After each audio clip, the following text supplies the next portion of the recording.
CNN and MSNBC are experiencing a ratings free fall unlike anything we've seen before. The networks that once dominated cable news are now hemorrhaging viewers at a catastrophic rate. And the most stunning development, Jake Tapper, who repeatedly dismissed concerns about Biden's cognitive decline as conspiracy theories, is now publishing a book titled Original Sin that exposes the very cover-up he helped perpetuate. This blatant hypocrisy caught the attention of Elon Musk, who called Tapper out directly. Meanwhile, Rachel Maddow is accusing her own network of racism after MSNBC fired two hosts of color. The desperation is palpable as these former media titans cling to what little credibility they have left. And while CNN and MSNBC's ratings are plummeting, something else is skyrocketing: your electricity bills. Media networks, they aren't the only ones losing power. American households are seeing energy costs surge up to 60% in just 2 years. And just as Americans are tuning out the media's wasteful narratives, they're fighting back against wasteful energy consumption with this revolutionary device. This ingenious power-saving unit works by stabilizing electrical currents and reducing dirty electricity the moment you plug it into any outlet. Just as viewers are rejecting the media's manipulation, tens of thousands of Americans are rejecting the power companies' price gouging with this simple solution. The mainstream media will not report on this breakthrough because their corporate sponsors don't want you saving money. Visit don'twastepower.com for 65% off and start slashing your bills while supplies last. It's linked below. Okay, we're going to get into Jake Tapper in a moment, but this just breaking. Remember that whole story about Dan Crenshaw threatening Tucker Carlson? Well, now it looks like the American Accountability. This is the American Accountability Foundation has just filed an ethics complaint against House of Representatives Office Congressional. I'm sorry. Let me read this again. We have just filed an ethics complaint with the U.S.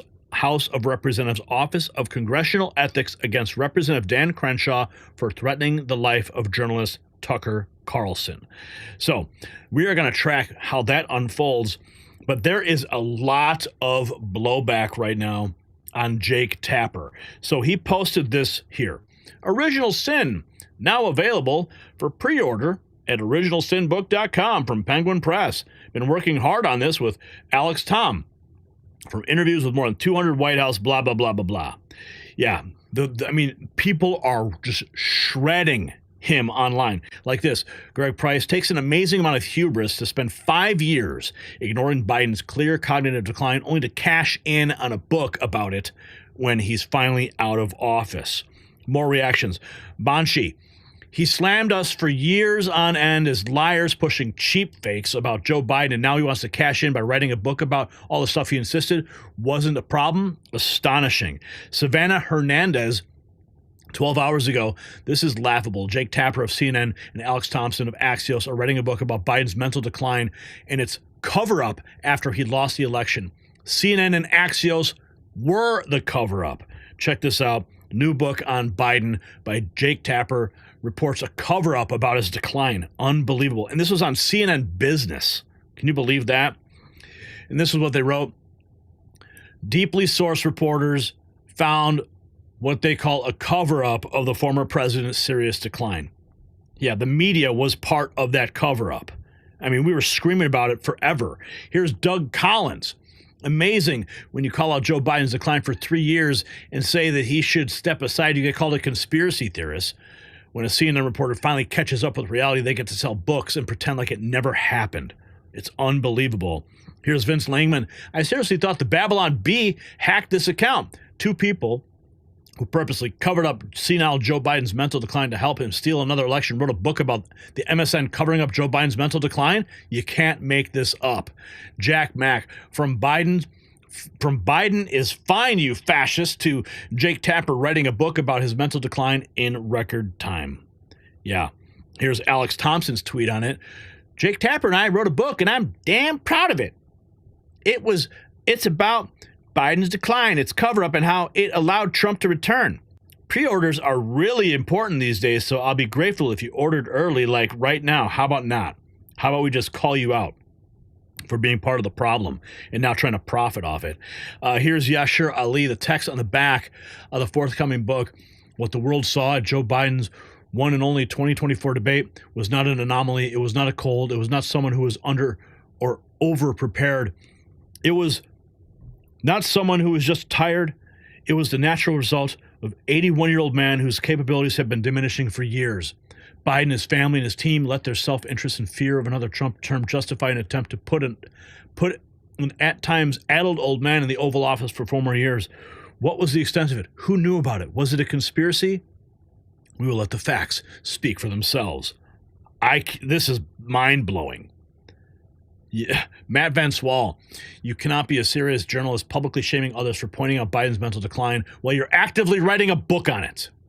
Kevin Dalton, you can't make this up. Jake Tapper went from vehemently attacking any assertion of Joe Biden's cognitive decline and lies to cover it up to writing a book about Biden's decline. Listen to this exchange.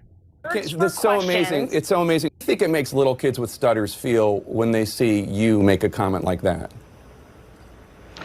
First and foremost, I had no idea that Joe Biden ever suffered from a stutter. I think what we see on stage with Joe Biden, Jake, is very clearly a cognitive decline. Okay. That's what I'm referring to. It makes me uncomfortable. You are no. This is so amazing. It's so amazing to me that try and figure out an answer. A cognitive decline. Well, when you're trying to tell me that what I was suggesting was I think that you were mocking his stutter. Yeah, I think you were mocking his stutter, and I think you have absolutely no standing to diagnose somebody's cognitive decline. I would think that somebody in the Trump family would be more sensitive to people who do not have medical licenses diagnosing politicians from afar. Plenty of people have diagnosed your father from afar, and I'm sure it offends you. Your father-in-law from afar. I'm sure it offends you. You don't have any standing to say. I'm not diagnosing him. What I'm saying, Jake, you just talked about a cognitive decline. That Joe Biden I have one last question for you, Laura. You can't times on stage, and it's very concerning to a lot of people that this could be the leader of the free world. Okay, that is all I'm saying. I genuinely feel sorry for Joe Biden. I appreciate it. I'm sure. Yeah, and now he's writing a book called Original Sin. You can't make this stuff up, folks. He's getting roasted for it, even not to be. Jake Tapper, who helped cover up Biden's mental decline, releases a book investigating the cover-up of Biden's mental decline. Here's Natalie Winters. 13 hours ago, she posted this. The White House Correspondents Association is not the free press. For 4 years, they covered up Biden's cognitive decline, all while colluding with big tech, fact checkers, and the government to censor American people, their regime media. This is from Real America's Voice. Natalie Winters, outside of the White House. Fired or certain to the point that you were making, there is definitely an undertone, an undercurrent. I feel it. Brian Glenn feels it of the sort of legacy media, the mainstream press not wanting us here, sort of scoffing at us, which I'll take it. I don't really care. I've never cared what they've thought. But to that point, right, when you see MSNBC melting down about the inspector generals being fired or certain DOJ apparatchiks being removed, I would argue every person who's smiling in that video of Merrick Garland leaving should have grounds for termination. But these people have failed. I'm not just talking for decades, but certainly for the last 4 years. So if anyone from the mainstream press has an issue with me being here or with War Room being here, I would simply say you guys covered up for 4 years a president who literally was so out to lunch he wasn't making any decisions, and he wasn't reachable even by his own damn vice president. So if you really want to make the case that what you guys were doing was such a wonderful job, I just point you to that Wall Street Journal report, and I'd say I think that is all the evidence you need as to why we need a new era, a new, shall we say, golden age of media and reporting here coming from the White House. But to your point about flooding the zone, Jen Psaki. And of course, we are now in the White House as well. But she's making the point, too. Of course, the mainstream media don't want us there. But they're on the outs, folks. They are on the outs. Rick Grinnell writing, Jake Tapper helped cover up Joe Biden's mental state and now pretends like everyone else did it. Unreal. Sean Spicer, former White House press secretary, says, what a joke. Tapper and CNN covered up Biden's decline, and now you guys want to profit from it. And he was, quote, tweeting Brian Stelter, who was promoting the book. Yeah, of course Brian's going to be promoting the book. He was part of the cover-up, too. Yeah. Two of the people who took part in the cover-up for years on him now want to profit off it by pretending to be truth tellers after the fact. Oh, my goodness. Jimmy Falia, Jake Tapper writing a book about Biden's cognitive decline. as if he had no idea what was happening in real time, is retroactive ass covering that proves we're living in the death of shame. What a loser. Yeah, here's Jake Tapper's original post for his original sin. Man. Here's Savannah Hernandez. She posted this video 12 hours ago, but it was her last year asking Jake Tapper why he and CNN were lying to the public about Biden's decline. Check this out. Lying to the American. I'm here at CNN. I can't get very close to them because their security guard is blocking me. But we've got Jake Tapper here. We've got Chris Wallace. We also have Dana Bash. Now, I've been asking them why they have been lying to the American public about the mental decline of Joe Biden. None of you guys would like to respond to that at all? No? Dana, you're a very respected journalist. Jake, not so much respected, but people listen to you still. Would any of you guys like to respond to Joe Biden's cognitive decline and why you guys lied to the American people about it for so long? Can you please take your hands off of it? So there you guys go. That's the media. They refuse to answer the questions of the American people. I'm here. And now they are making money off it with a book. Here we have the press secretary reflecting about the media in Washington, D.C. You announced, you made some headlines yesterday. I know the president, he talks to all type of media, even some of the people that don't even like him. He's willing to give them interviews, gives them the first scoop sometimes. That's right. Yesterday, you announced that the White House press office would be, and the president would be selecting the pool reporters going forward. What is that process going to look like going forward?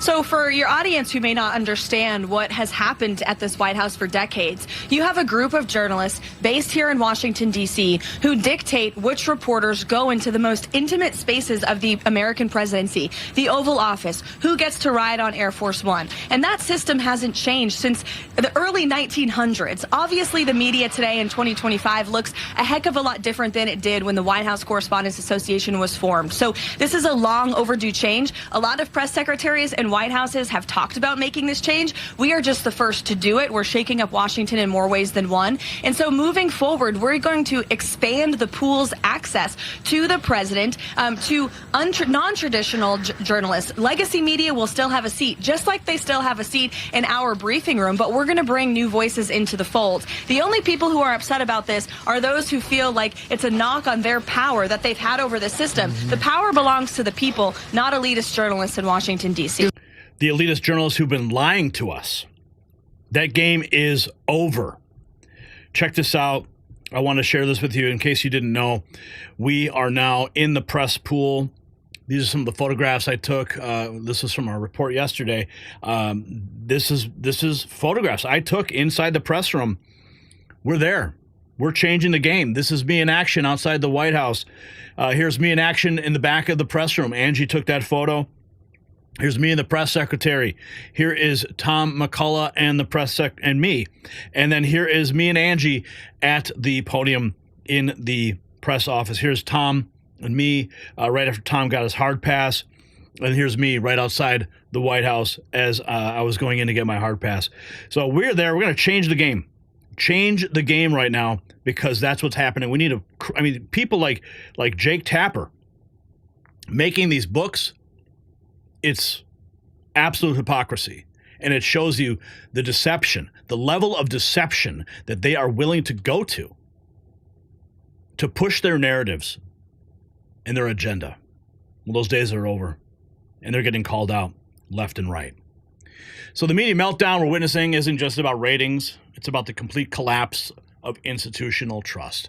When Savannah Hernandez reminded everyone that she directly questioned Jake Tapper last year about Biden's decline and was dismissed, it exposed the deliberate deception perpetuated by mainstream outlets. And for years, these networks portrayed themselves as arbiters of truth while systematically misleading their viewers.